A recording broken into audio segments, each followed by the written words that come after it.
Welcome back, guys, to Unlocked. I am so excited today because I have a really special guest, Toni Collier. Hey. She is so cute, y'all. Let's just say, before y'all start coming at me, it's been a rough few days, but I'm showing up.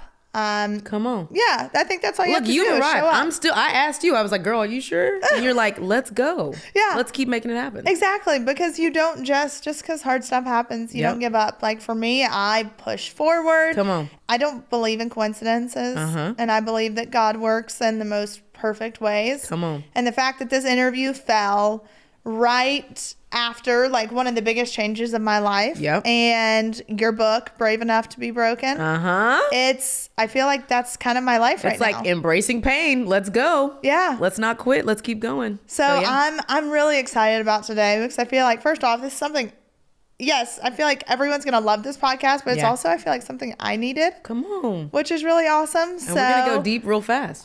Hey. We're not holding no punches. Let's go. No, not at all. So tell me a little bit more about you. You're from Atlanta. Yeah. Okay, now let me correct you a little bit here, girl, because I'm from Texas. Okay, all right, yes. Best state in the world. We're a little crazy, but we own it, okay? But I have lived in Atlanta for like 13 years, so I really do need to claim it.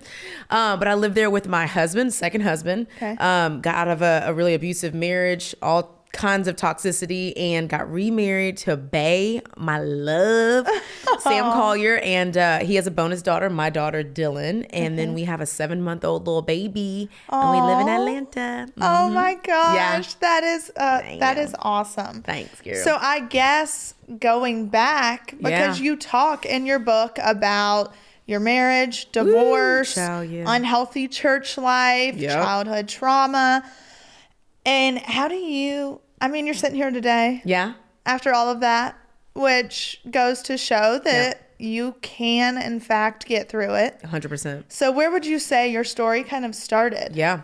So it started in Houston, Texas. I grew up in a blended family with my mom and 3 brothers and my dad. And it's interesting because a lot of times darkness enters into your story, trauma enters into your story because of a broken family unit. The truth was my parents were married. We had a great family. My mom got really sick. She had a massive stroke when I was 8 years old. And it just broke apart our family. And from there, I started taking care of my mom. My dad worked all the time. He became really verbally abusive. My brothers went off and went to drugs and all the other things. And so I was alone taking care of my mama at 8 years old. A lot of my childhood innocence was stolen from that. And unfortunately, I got sexually manipulated and abused by family members. At 13, lost my virginity. Then, as we do, as children, we're resilient. But what we typically do is we numb, right? We try to find things to numb all the pain, the anxiety. And so that's what I did, girl.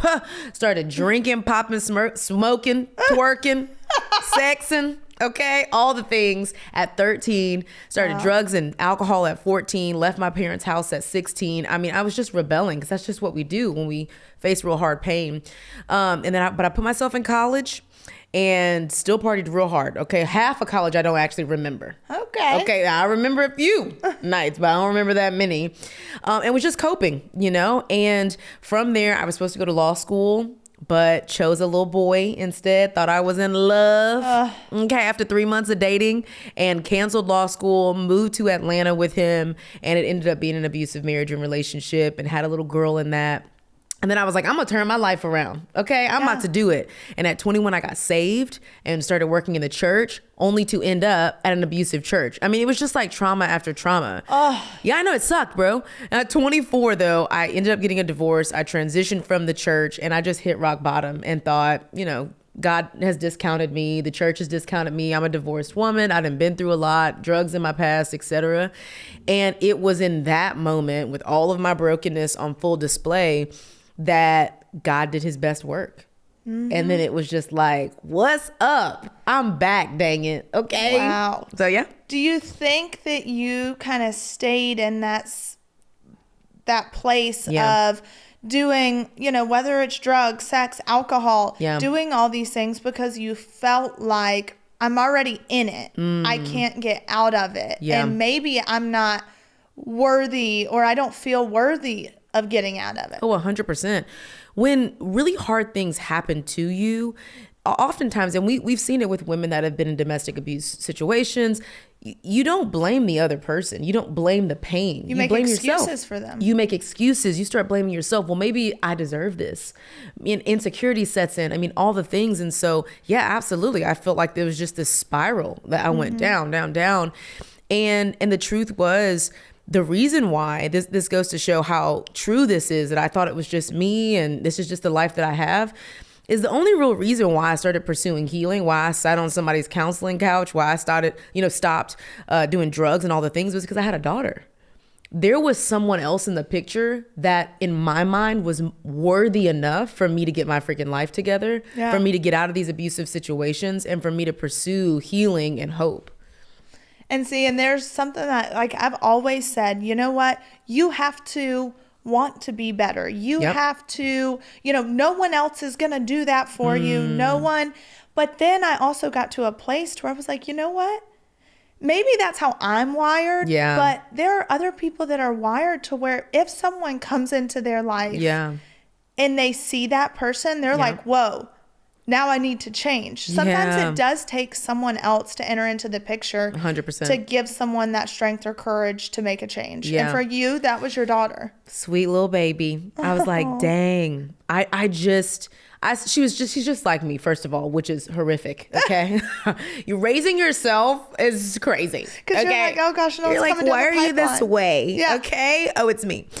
But when I looked at her, it was almost like if maybe I can't redeem parts of my story. Like maybe there are some things that will never be mended, but I could at least help her story be better than mine. And she doesn't have to be the same broken person that I was. Yep. And I feel like I see a lot of, just through friends and people I meet, so many parents go through so much trauma growing up that they then pass it on to their child. Surprise. Okay. Yeah. Well, they leak. And even my own parents, like I remember when I told them I was going to counseling for the first time, they were like, are you bipolar? What's going on? And I'm like, well, maybe. I don't know, actually. Okay. I've never been to counseling. But no, like I want to be on the offense, not the defense. We have seen so many people live their lives on the defense. They're reactive to everything. And I said, no, I don't want to be that person anymore. I want to look ahead the next 5-10 years when my daughter's 18. And I want her to look back and be able to say, my mom gave it her best freaking shot. And it was hard and dumb. And she sat in a lot of counseling offices. Yeah. But she did it, and look at us now, you know? So. And that's where I feel like right now where I'm at with Chloe and Grayson and my story, and I've spoken about it on here, like on my podcast before. Yeah. So people kind of know what's going on. Yeah. And I had a conversation with my dad, and he was like, you know what, Savannah, this is going to be the hardest but most rewarding thing you've ever done.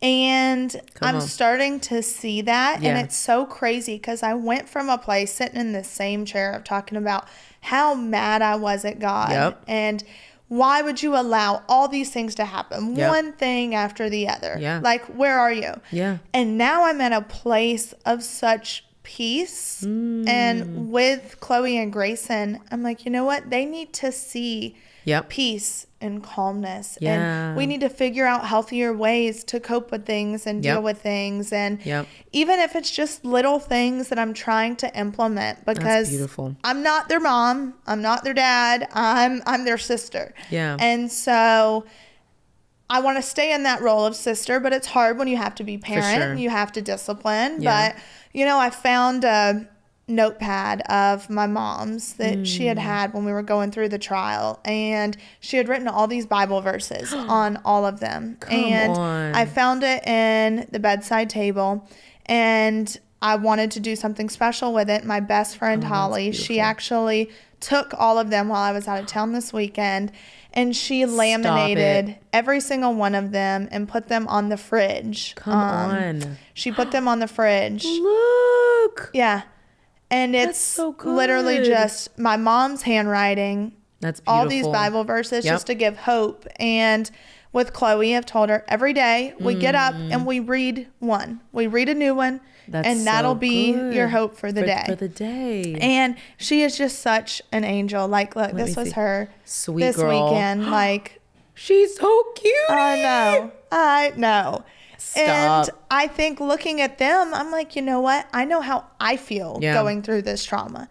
I cannot imagine how 2 kids feel going through it. Yeah. And I feel like God has really placed people in my life these past few weeks that have given me the strength and the courage and the understanding that it's now allowed me to have a sense of peace. And it's like, you know what? That's there's so something bigger than me here. Yeah. There's a 10-year-old. There's a 16-year-old. So now, like, we've got to get through this in a healthy manner. Sure. And it's hard.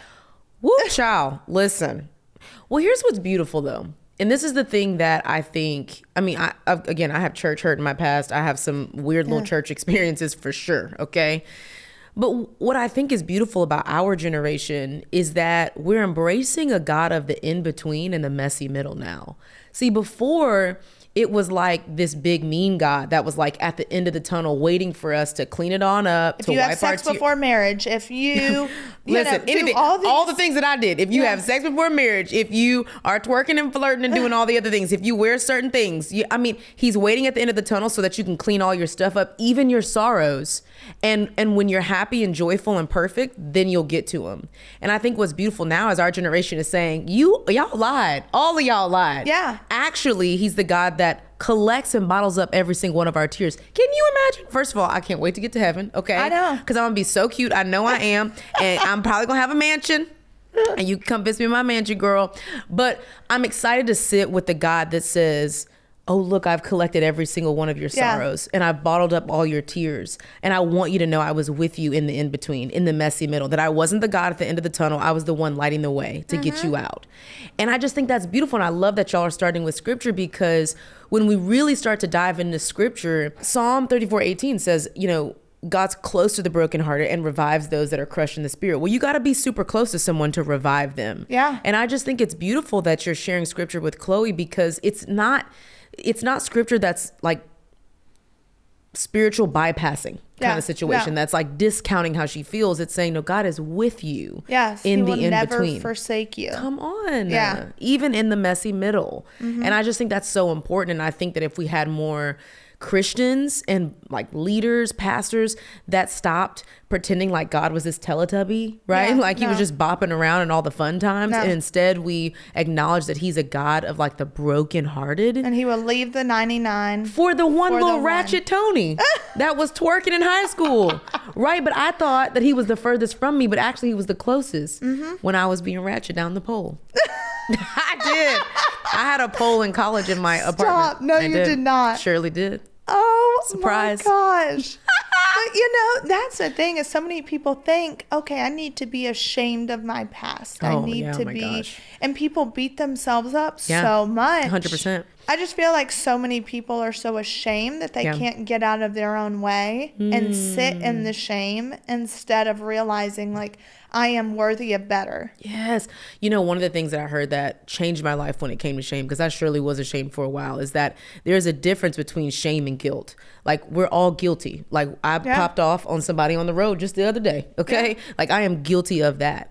Well, guilt says I've done something bad. Shame says I am bad. Shame is an identity attacker.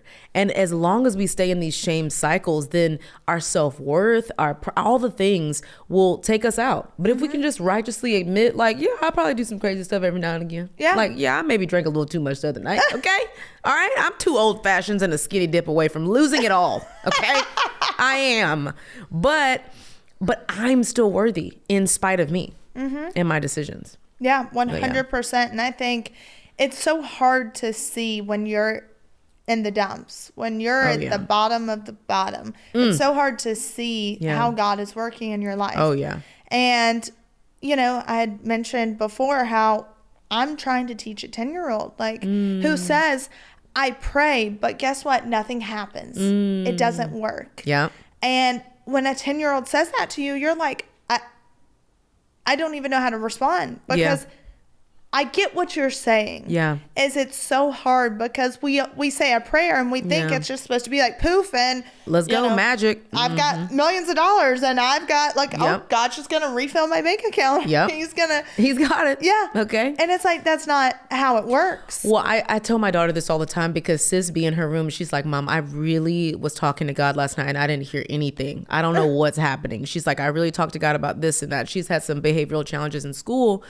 And I tell her this all the time. I said, when you were learning how to swim, because she was deathly afraid of the water. But I'm like, sis, we have to learn how to swim. We live by a lake. I'm like, this can't go down this way. Yeah. I said, sometimes when you were so afraid, mommy would come in and take you out of the water and be like, okay, let's stop for the day. And there were other times when I wouldn't come, when I would let you go in there with your little floaties and scream your little head off until you felt comfortable. There were moments that I knew you had it in you, but I couldn't come to rescue you, because if I came to rescue you, you wouldn't learn. You wouldn't build the bravery, and you don't need a whole bunch of bravery when everything's perfect, when you're being rescued. And so she's like, yeah, that's right. I said, that's how God is sometimes. God looks at us sometimes and he's like, oh, this is too much for my daughter. I need to go get her. And other times he says, she needs this because the resilient version of her, the brave version of her, is going to be rising and coming up from the dirt. I need to let her sit in the dirt for a little while. Wow. And she's like, okay, Mom. I'm like, yeah, so you're going to jump in that water, girl. And now she loves it. She literally thinks she's a mermaid. Like, she believes in her mind. That. She's like, I speak mermaid. I'm like, okay, well. Okay. You enjoy that conversation. Yeah. And that is so true. Yeah. And,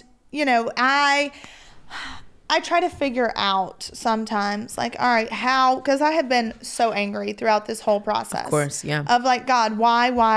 And I think the only thing that's turned my mindset around is seeing both of my parents right now sitting in federal prison camps and still having so much peace. And my dad said for the first time in his life, he's felt a level of peace he's never felt before. Oh my gosh. And it takes you back. And I went this past weekend and saw both my parents, and I was sitting there, and I've never felt the presence of Jesus more than I did sitting in that room. Listen. And I think to be able to say that you've never felt the presence of Jesus more than you have in a federal prison it goes to show that Jesus isn't just in the room of wealthy people, the people who look good, of the people who are sitting in a church, or Jesus is in the darkest of dark places. Yeah, I mean, but this is why it's so weird to me that like we've even believed that and we've been convinced of that all these years, because literally in the Bible it says that at the beginning of the whole creation, all of creation, there was darkness in the waters, okay? And that darkness represented like chaos. Like, remember, God brought order to the world by doing all the little plants and animals and all the little things. And it says that that's where the Spirit hovered. Which essentially is just saying that God, in all of its presence, God, the Father, the Son, and then the Holy Spirit, hovers over the chaos. That is where you're going to find them every single time. It's no wonder we got people in freaking Africa and the Middle East that are raising people from the dead in their churches, okay? And we're over here like, who girl got this electricity bill I gotta get, but it's because I'm not saying that God has left the Western, culture. What I'm saying is like, you're going to find him in the places that need him most, including the places of your life where you need him the most. That's where you'll find him. Unlocked with Savannah Chrisley is sponsored by BetterHelp. Give yourself a gift to raise your spirits, and not just for the day. It's normal to feel down. Having someone to talk to about how you're feeling and what you can do about it truly is a gift. Coming from someone who has a therapist, it has taught me so much. I'm learning coping skills, how to set healthy boundaries, self-empowerment, and dealing with so much trauma. So I encourage you to give yourself the gift of BetterHelp. As the world's largest therapy service, BetterHelp has matched 3 million people with professionally licensed and vetted therapists, 100% online. Plus, it's affordable. Just fill out a brief questionnaire to match with a therapist. And if things aren't clicking, you can easily switch to a new therapist at any time. It couldn't be simpler. No waiting rooms, no traffic, no endless searching for the right therapist. Learn more and save 10% off your first month at betterhelp.com/Savannah. Again, that's BetterHelp, HELP.com/Savannah, SAVANNAH, BetterHelp. I was, I want to say texting. Clearly, I wasn't texting my father, emailing the other day. And we were talking and he said, "Good morning, my beauty. How did you sleep? I told you that you were going to miss all my great content via Instagram. Guess I was right again."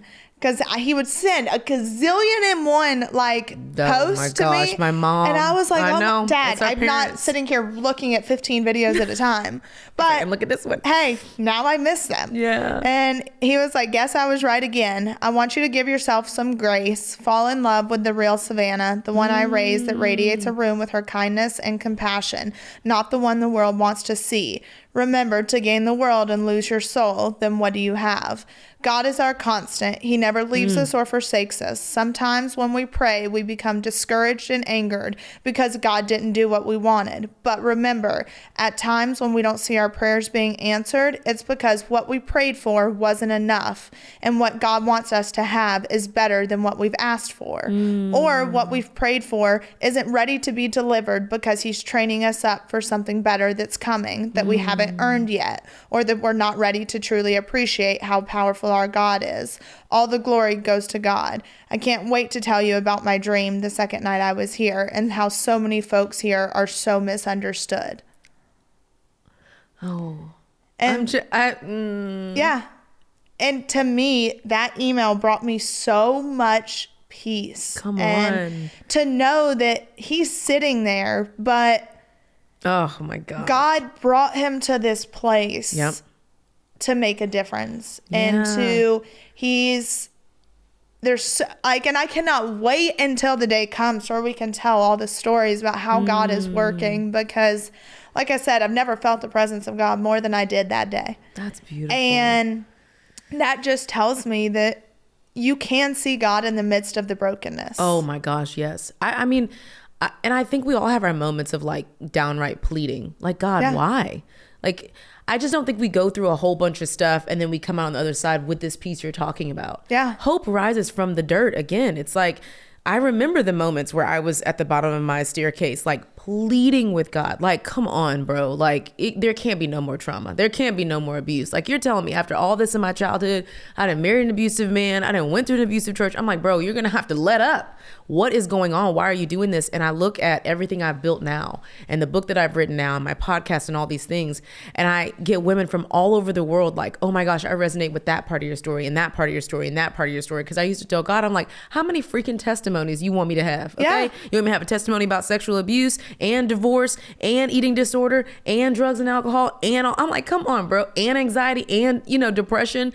And now I get women that are like, I battle with depression. I've gone through a divorce, and they've all got their little things. And I'm sitting over here with the freaking Rolodex of all these issues, but I can bring hope to all sorts of situations because I've been through so much. It makes it so much better. I like to say through trauma that I've gone through in my life, never am I going to say, yay, I'm so happy it happened to me. Yeah. But I'm also at a place to where I'm like, you know what? Why not me? Yeah. Why not me? Why am I any better than anyone else? Yep. And also, if what I have gone through can help and change just one person's life, then it was all worth it. My gosh. So we all are pretty familiar with the grief cycle, the 5 stages of grief: anger, denial, sadness, all the things. Well, about 10 years ago, they kind of built and allowed the 6th step of grief to be inserted into this little cycle. And if you look it up, the 6th, step of grief, it's kind of like a circle, and you got the 5 and you ping around on all the different ones. Well, the 6th one's kind of like a clef off of the circle. It's kind of like an escape. And the title of it is A Life of Meaning, purpose, taking all the grief that you've been through, all the pain that you've been through. And the one way to get out of this cycle of grief is to have meaning, is to say that everything that me and my family went through, everything that my parents are bearing and holding right now, if they can take it and apply it to meaning in some way, to these scriptures in some way, to all the people that's going to hear this and read that email from your dad, that's going to be like, oh, wow. I don't have to fall prey to the world, but I can really believe that God has something special for me, even if I'm sitting in a freaking prison camp. Yeah. What? Yeah, I think we can sit on our couch and be like, all right, God. Yeah. Okay, cool. All right. I can hear you. I can hear you from right here where I'm at. Yes. And and like you said, and that's so crazy because I'm really not familiar with the 5 stages of grief and all of that. But in a way, what I'm going through right now, it is grief because you're grieving the loss I'm grieving the loss of parents, of a life that I used to know. Yes. And so I do want to become more familiar with that. But that 6th stage meaning makes so much sense. It's why you got up today. It's why you're on this podcast right now. Exactly. And it's even just after visiting my parents this weekend, and I know what my purpose is going to be and my family's purpose is going to be once we get out of this. Yep. Because I see, it's like my dad said, everyone is so misunderstood. Oh, yeah. And we were talking, and he was like, you know what? I would rather deal with the people in here than I would the people out there. Ooh, child. Sometimes I wish the internets would just shut down for a little while because people are nuts, bro. They're nuts. They're insane. Okay. It's awful. Yeah. And just watching too how people who are in the system are treated and how it's not a place of redemption and growth. It's just kind of beating people down when they're already down. And that's not a system I want to be a part of. No, it's weird because we never want that for ourselves. Yeah. It's weird that we would inflict the pain that we would beg not to happen to us.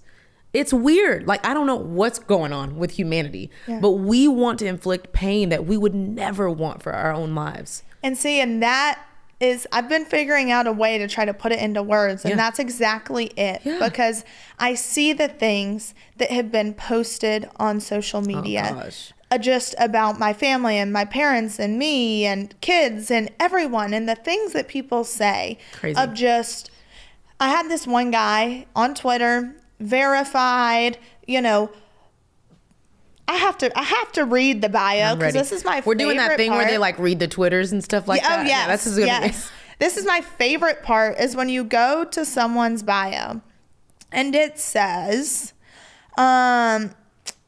he was like it says, for 37 years, 7 times Emmy, ESPN, motivational speaker. I want to put on there. Just put it. Yep. Motivational speaker. And then post a photo of he and my dad and my dad did a charity event with this man. And I remember my dad saying that this man was just so touching and like he enjoyed the conversation that he had with this man. This man posted a photo of he and my dad. One of these men went to prison today and the other one didn't. Guess who? Oh my goodness. That was his tweet, and I responded to, and I just couldn't. I blocked a lot out. And I said, be a decent human. Your tweet was absolutely uncalled for. There are minor children involved that unfortunately see everything. Words hurt, and I hope that no one kicks you when you're down like you're doing to us. Great motivational speaking. You'll be in my prayers. Yeah. And he said, man. I took it down. But that right there, it's like, why are people inflicting so much pain that they do not want themselves? Would never wish it. And the truth is, man, it's their own pain. It's a reflection of their own pain. I mean, if we look at all the bullies in the world and, you know, we've always said like hurt people, but no, really, they do. Yeah. And it's either a cry for attention that manifests itself into, oh, I want to be a part of this conversation. It's like, okay, well, who's not paying attention to you? Who's not? What attention aren't you getting? Yeah. What pain is not being tended to in your own life that now you have to project so that you can get false attention from the world? Yeah. It's just, that's why we got to go get healthy. Okay. I know, if everyone would just like, could you imagine? To mind your own business. That's my thing. Well, could you imagine a world that said, I'm gonna go focus. I'm not gonna worry about nobody else because I'm so focused on my own healing and hope. It would be awesome. I almost think it'd be like heaven. It would. And that's the thing, is to realize that we're all imperfect. We are all imperfect. Yes. And that doesn't mean you have to suffer for the rest of your life. No. Like that, there is hope for you and a better future. Oh, yeah. It's just allow yourself to do it. And I think you're a great example of that with your story. And I just think it's so much easier to talk about when you're on the other side of it. Ooh, child, yeah. Versus when you're in the midst of it, because you were a single mom for a little while. And what encouragement, I think, would you give these single moms that are like, there's no hope for me. Yeah. I've made so many mistakes and it's just me alone by myself. And Man, I would say this. So I am an achiever by nature. Like, I am built for tough. I want to run. I get up in the morning and I'm like, what all can I accomplish today? It's just who I am. When I was a single mom, though, there were some gaps that I just couldn't fill. You know, like when I thought about my daughter and I'm just like, okay, I got to be a mom. I got to be a dad. I got to be this. I got to be that. And I just remember our counselor telling us, like, all kids have buckets. And, you know, I mean, you're in this right now. All kids have buckets. Like, there's a mama bucket and a daddy bucket. And there's like even bonus dad buckets and grandparent buckets and all the things. And the only thing that we can do successfully, like out of 10, is to fill our own bucket. Yeah. And I think when we get in really hard situations, we go two ways. Like, there's a window of tolerance in our emotions, right? Like, there's this little window, and some of us go hyper arousal. So when we get out of our window of tolerance, when we get out of our calm place, we're like either full throttle or we hide and we numb with idols and drugs and all the other things. And so when I was a single mom, I kept peeking out of my window of tolerance and thinking I had to do more and work more and give my daughter more, when really what she needed was a stable mom. She just needed a mom right there in the window of tolerance that could be patient with her, that could be kind to her, that could just be present. Because when I get in my hyper arousal mode, I'm like, I'm about to go crush it. I'm all over the place.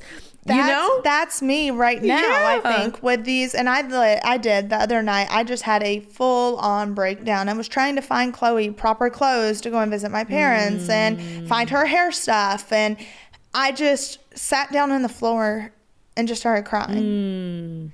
And I was like, I am not my mother. Oh. Like, how am I going to do this? Like, I don't feel that I am worthy or capable enough of doing the job that she's done for all her life. Yeah. You know? And it was like, I was sitting there, and the next day, Chloe and I were talking. We were in the car, and she was like, you're doing a pretty good job. Oh, sweet girl. Kids will remind you, bro. Yeah. They'll either like really humble you or they make you feel like a princess. Okay? She was like, you're doing a pretty good job. I mean, that's when I was like, baby. Oh God, I gotta be better. Because she goes, you're doing a pretty good job. I mean, you made me ramen noodles last night. Stop.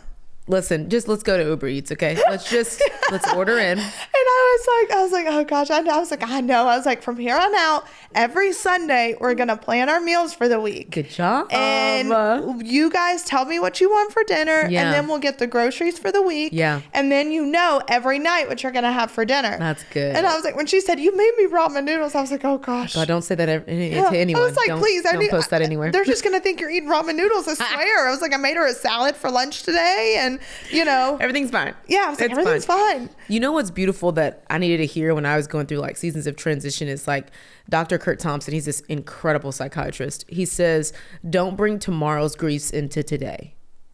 And for someone like me, again, like hyper arousal, anxious person, like I want everything to be perfect and I'm trying to think ahead at all times. I can definitely bring tomorrow's griefs into today. Yeah. All the time. I'm like, what's going to happen a month from now? What's going to happen a year from now? Are they going to be crazy? Are they going to end up wild because of me? Like, et cetera. Yeah. But sometimes I remember that I don't need to focus on tomorrow's griefs. One, because God got that. Okay, player. All right. You said that you done carved out the path for me. All right. And I lean on and stand on the fact that God's mercies are made new every single day. That literally every day that I wake up, I quite literally have a clean slate. And I have an opportunity to co-labor with God, because I'm like, player, you need to be out here with me, okay? Yeah. But also I know that he's got one foot in today with me, giving me new mercies, and he's got one foot in tomorrow, planning everything out, orchestrating all the little things for me, and I'm gonna be straight. I love that, because I think it's so easy. Like, I even watch with Chloe and Grace now. I'm like, all right, how am I going to be better and get them what they need at this point in time and that point in time? And you miss so much time worrying about all the other things in the future. Yeah. And we're not saying don't plan. Yeah, okay? No. Don't get your life together. You gotta plan a little bit. You gotta plan. Okay. We don't want to just be all willy-nilly out here. But your heart can be in today. Mm-hmm. Your heart, your presence, who you are gets to dwell in today. And we don't have to take bits of us to go process so many other things. What our kids need, what our family needs, like what our coworkers even needs is present people. Yeah. That's what we need today. That is exactly, because what's the point? And it's like I say, kind of about when someone does a good deed for you, but before they did it, they were griping about having to do it. I hate that. And so then when they do that good deed, you really should have never done it. You canceled it out. Yeah. It literally like take your little gift. Yeah, exactly. It like cancels it out. That's and it's good. kind of the same thing about being present. Yes. I don't need you next to me if you're not going to be present. Oh, that's so good. Because if you're next to me and it's just, and then too, there are times in life where it's like, you have every right to be doom and gloom. You have every right to be upset. You have but you got to get out of your own way at times. Yeah. And what's beautiful too is like, you can even be present with grief. I'm in this thing right now called a confessional community. It sounds a little crazy, but it's essentially group therapy. Okay. We meet every month for 3 hours. And we talk about this idea that like your presence even today, Savannah, like if you needed to take 7 minutes to just cry, I would just sit right here with you because that's present Savannah too. Yeah. Right? Like that's you saying in this moment, I need about 7 minutes, to get myself together. Because right now in this moment, I'm not going to push aside my stuff because it's going to leak out in other ways anyway. But there's space for us to be present in our griefs too, you know? So I think it's beautiful. And I think that's the thing is like, I know what I'm guilty of is all the grief going on and being present, but not being present in that. Instead, I'm just being present in anger, or I'm just being, and so it's like, then you shouldn't be present, period, you know? Oh, because anger, that's a soul sucker right there. It is. Soul sucker. It is. And it's not even a deeper level of emotion. Anger is a surface emotion. So, I mean, if you look at the little emotional wheel, which I had to study a long time because I never named my emotions ever. Yeah. Anger really is just a surface level emotion. It's something else underneath that's there. Yes, that you're not addressing. And if you're just sitting up here mad, pouting, looking crazy, okay, you need to go in the corner and figure out what's going on. I know. And that's like what I told Chloe. I was like yesterday, and too, you learn so much through kids too. Oh my gosh. Which is smart. So amazing because they'll do something and you're like, whoa, okay. Like I need to fix that within myself, or I see. For real. You know, like, and you learn so much. And I told her, I was like, no, calm down. I was like, you need to take a second, breathe. She said, I'm not listening to you. And I was like, hold up. You are listening to me. I said, so, and she turned away and I said, turn your head into the wall. Stare at the wall for 5 minutes and then come back to me. And then loop back, my girl. And it's like, I was like, just breathe. Yeah. And you just learn so much, and no one's going to do it perfect. We're all going to make mistakes. Yep. And, you know, for me, I've been able to say that, like, I went through, like I said, everyone has watched my anger with God. I have spoken very openly about it and very just like, why? Like, it's so hard to talk to him or to even listen to him when your life's in shambles. Yeah. And when I said that on here, I had a lot of people who actually spoke about their experiences with church and how it turned them off of Jesus, and how their life was better without the church than it was with it. And you have gone through that. Oh, yes, I have. And how would you say, kind of from beginning, middle to end, how what that looked like at the beginning, and then how you got through it to the other side? Yeah. Well, for those of you that are confused at all about what it looks like to be hurt by the church, the pastor that I was with, my very first church experience, I didn't get saved till I was 21. I mean, it took me a little while. Yeah. And I remember one day he sat me down and I was so broke. I mean, I had this little girl. I was in this super broken marriage. And he was like, I was like, hey, I think I'm going to pursue some other things outside of this. Like, you know, there's some schools that want me to come and speak. And, you know, I'm like really excited. And he said, you know, only one purpose can live in this church. And it's my purpose. And your purpose is actually connected to mine. So if you ever like left and did other things, then, you know, God wouldn't bless you.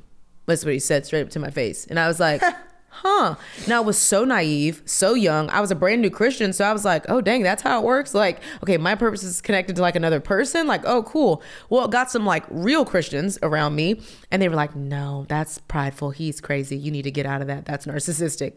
Yeah. And I remember when I left the church, I mean, I was devastated. When I even told him, I was like, I just don't think this is healthy. I think I need a break from the church. You know, I really want to think about my faith. The pastor blocked my number, blocked me on all social media. I mean, it was dark. It was weird and dark. And I remember afterwards, obviously being so angry. I mean, to this day, I could drag this pastor. I mean, with all that I've built, with the credibility I have, with the influence I have, I could get on social media and post a few things and end his entire career. Yeah. But what I realized is that I was serving a pastor, not a savior. And there's a huge difference. The reason why I was so attracted to his controlling tendencies, to his aggressive behavior, is because that's who my dad was. Growing up as a little girl, you know, having verbal abuse, and my dad and I, we have since reconciled our relationship, and it's beautiful, and that's not everybody's story, but I'm grateful that it's mine. Yes. However, it was a tough childhood. Well, the reason why I kept getting into abusive situations like that, I was in an abusive marriage with a man that cursed me out, ripped doors off the hinges, punched holes in the walls. I was in a church leadership position with a man who was aggressive and controlling and telling me that I had to stay in the church and never do anything else. I mean, it was crazy. The reason why is because I hadn't healed those parts of me from my childhood. And that's on me. Now, it does not change who they are. It doesn't change that, brother, you as a pastor need to go sit in somebody's office, and you probably need to stop pastoring, okay, yes, for a little while. It doesn't change any of that, but it does change the fact that you do not get to have my faith. No, not a man, not a church. A church does not get to dictate my view on God. And I had to take ownership back of that because I was pissed at God. I was like, I cannot believe that you allowed me to have this first experience of church. Like, this is my first ever experience. And it's like, God is like, I didn't do that. Like, no. Like, you all down there, y'all have free will to do whatever you want to do. And you also have the power to go and heal the parts of you that attract toxicity. And so go heal yourself and then go find another church that's maybe a little healthier. And the only way that I was able to get to a healthy church is by being a healthy person, because then I saw red flags in church. I was like, that's not healthy, not going there. And I found a church that was actually healthy, and it thankfully redeemed my whole view of the church, because the church is just people, you know, and we've got to have structures and boundaries and all the other things. But I could not let that impact my faith, because I'm like, somebody here on earth, we too little to be impacting my faith. Wow. Yeah.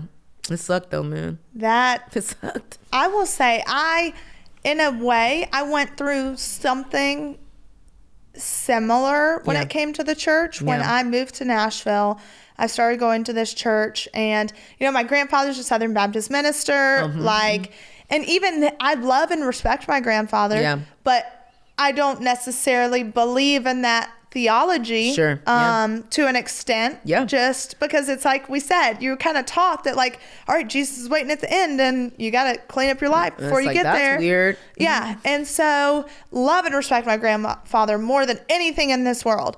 But, you know, so I came from that background, Southern Baptist minister, was a grandfather, went to a private Christian school my whole life.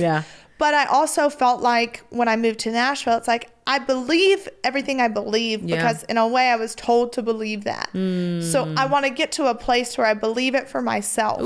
Discovering. And I started going to this church in Nashville, and it was great. The pastor absolutely loved. Just feel like he really spoke to me in a way. And I ended up getting baptized, and and this pastor that baptized me, like, it was such a beautiful moment. And then time goes by, and come to find out, he had like an extramarital affair, and you know, the church breaks apart. And that was really hard for me. Because, you know, he was no longer preaching anymore. They had, you know, exiled him from everything, and it was hard for me to feel so a part of a church, and then to feel like, all right, it's all gone. Bye. And it was also hard for me to, we talk about this God who's a forgiving God, and we all make mistakes, and I know we all have free will, but I also too, pastors are definitely held to a certain standard, to a different standard. Absolutely. But you are leading people. You are the leader of a church. But I also, it was hard for me because I was like, these are real people too, though. They go through their own internal battles and struggles, and by no means justifying the actions of this person, but also, like, how bad was this person hurting that they acted this way? And I feel like there is redemption, and that there is people, become a new person.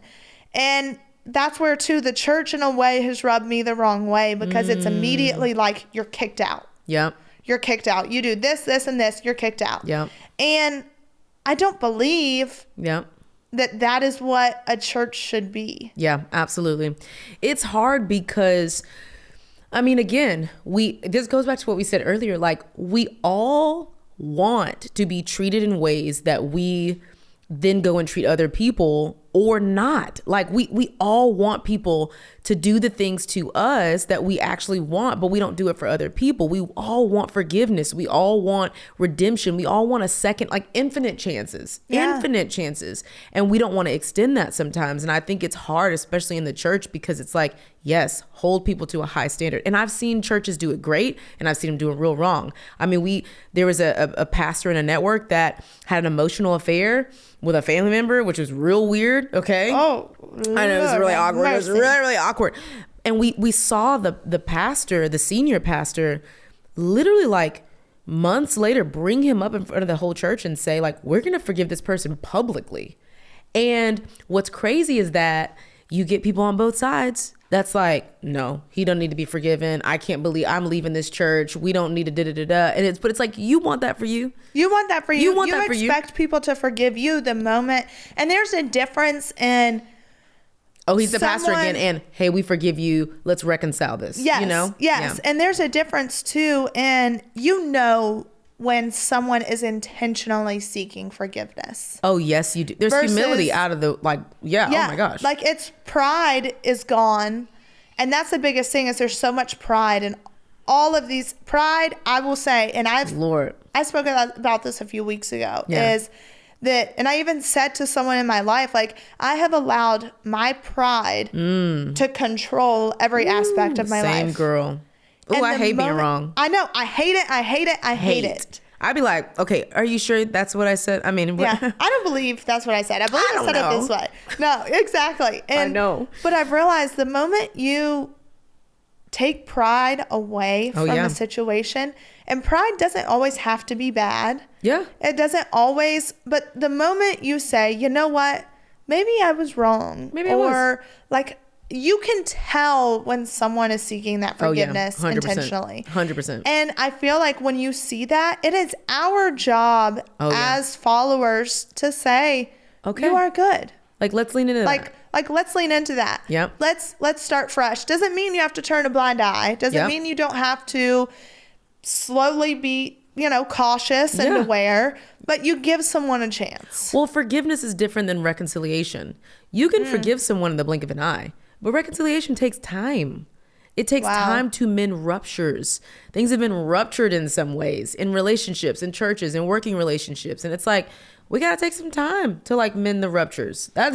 It's okay. That's amazing. I've never thought of it that way. It just take a little bit of time. That is so true. And too, just because I forgive you doesn't mean that I'm my man again. Yeah, okay. No, ma'am, not happening. I can forgive you. I can extend kindness. I can extend the same grace and mercy that I need. However, reconciliation comes with rebuilding.